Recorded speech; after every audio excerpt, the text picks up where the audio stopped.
Bonjour tout le monde et voici vos nouvelles soccer en 3 minutes. Tout d'abord, on commence avec l'Impact de Montréal. C'est Steven Sabah qui s'est blessé, donc fracture à un pied suite à un entraînement individuel dans les rues de Montréal, ce qui a fait énormément jaser hier dans la couverture médiatique reliée à l'Impact de Montréal. C'est donc dans son cas fracture du pied gauche qui repousse et relance le débat suite à l'installation, à l'accès aux installations d'entraînement sportif pour les équipes professionnelles de la grande région de Montréal.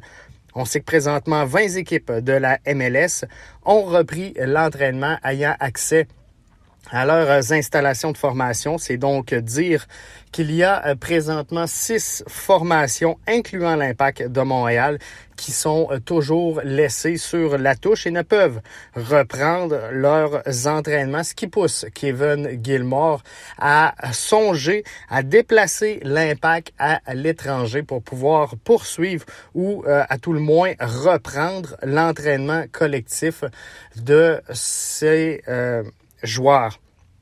On sait que selon le plan de la MLS, les activités pourraient reprendre à partir du 1er juin pour admettre les formations, à reprendre les entraînements, puis tout ça conduira à éventuellement une formule tournoi pour clore la présente campagne.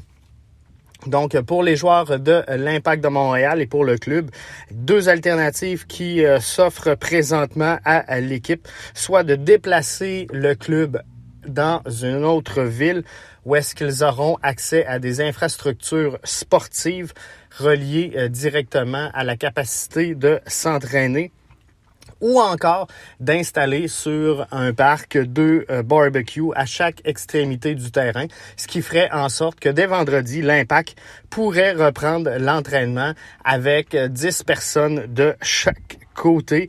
C'est un peu ridicule, j'en conviens.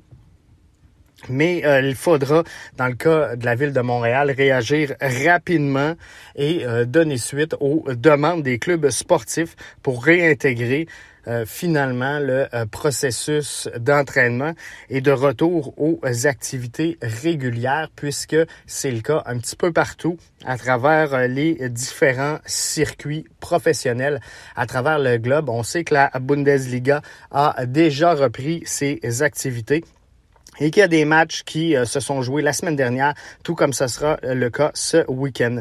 C'était Jeff Morancy pour BBN Media.